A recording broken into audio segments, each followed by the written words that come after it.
Supreme court में एक PIL file किया और मांग किया है कि इमरजेंसी के दौरान जो संविधान का बेसिक स्ट्रक्चर बदला गया, यानी जो प्रीएम्बल बदला गया था, उसको फिर से रिस्टोर किया जाए।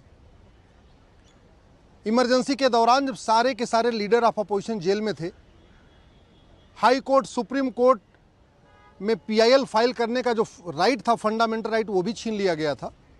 पूरा देश एक तरीके से जेल बना हुआ था।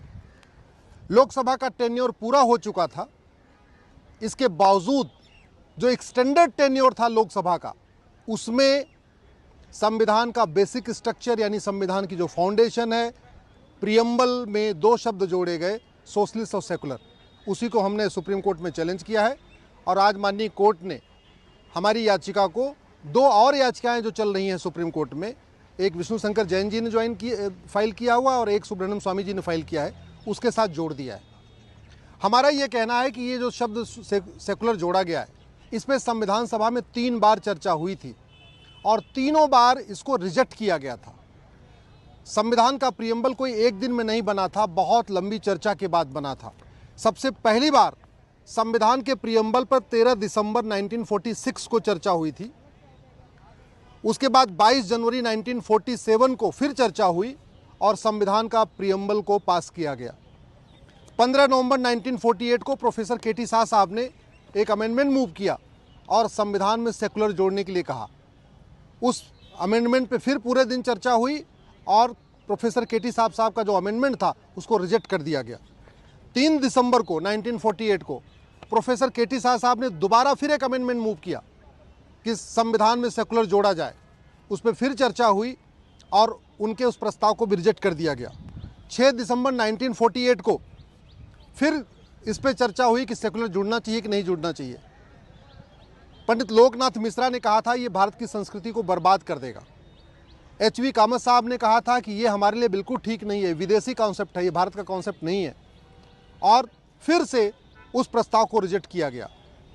17 अक्टूबर 1949 को फिर प्रीएम्बल के ऊपर चर्चा हुई और फाइनली प्रीएम्बल अडॉप्ट किया गया। 26 नवंबर 1949 को संविधान ने हमारा संविधान एक्सेप्ट किया और प्रीएम्बल पे जो डेट पड़ी हुई है वो 26 नवंबर 1949 की पड़ी हुई है। आज भी 26 नवंबर 1949 की ही डेट है प्रीएम्बल के ऊपर, लेकिन 1976 में उसमें सेकुलर जोड़ दिया गया। उसी को मैंने चैलेंज किया हुआ है। आखिर 1967 को गोलकनाथ केस में सुप्रीम कोर्ट ने कहा था कि सरकार बेसिक स्ट्रक्चर को बदल नहीं सकती है, और मेरा ये कहना है कि संविधान का प्रीएम्बल ही बेसिक स्ट्रक्चर है। 1973 में केशवानंद भारती केस में सुप्रीम कोर्ट की 13 जजों की बेंच ने कहा था संविधान बेसिक स्ट्रक्चर को बदल नहीं सकता। इसके बावजूद फिर से इमरजेंसी लगाई गई। इमरजेंसी के दौरान संविधान में प्रीएम्बल को बदला गया।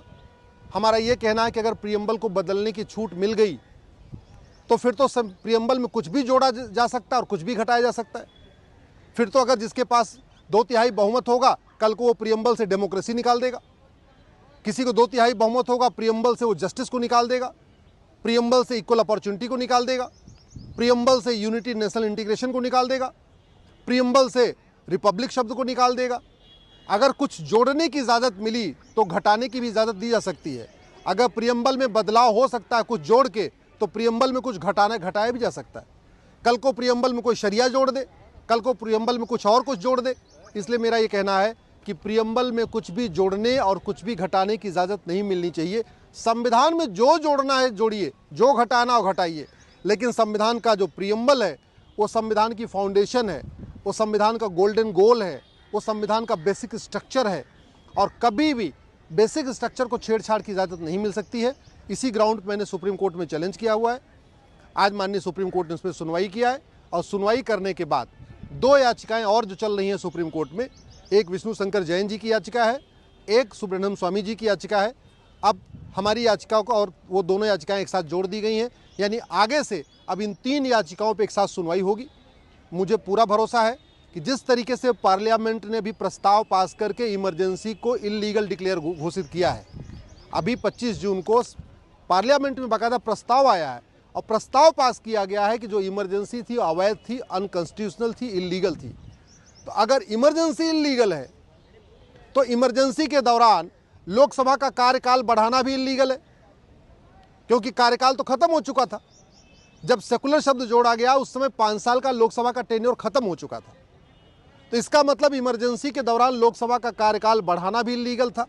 और इसका मतलब ये हुआ कि इमरजेंसी के दौरान उस लोकसभा के द्वारा, जो एक्सटेंडेड लोकसभा थी जिसका टेन्योर पहले ही पूरा हो चुका था, उस लोकसभा के जरिए संविधान के बेसिक स्ट्रक्चर को बदलना भी गड़बड़ है। उस लोकसभा के द्वारा संविधान में कुछ संशोधन करना भी अवैध है, अनकॉन्स्टिट्यूशनल है।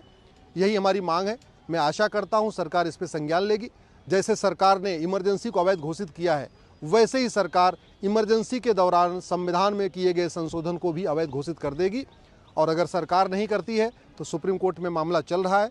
हमें पूरा भरोसा है कि सुप्रीम कोर्ट जब भी इसमें फाइनल हियरिंग करेगा, आज नहीं कल, कल नहीं परसों, चाहे वो 3 जजों की बेंच सुनवाई करे, चाहे 5 की करे, चाहे 7 की करे, ये प्रियम्बल में जो संशोधन किया गया है ये पूरी तरीके से इल्लीगल है और इसको माननीय सुप्रीम कोर्ट भी अवैध घोषित करेगा। तो हमारी वीडियो पसंद आई हो तो लाइक, कमेंट व शेयर करें और ऐसी ही वीडियोस को देखने के लिए आप हमारे YouTube चैनल BBN भव्य वसुंधरा न्यूज को सब्सक्राइब कर बेल आइकन को प्रेस करें।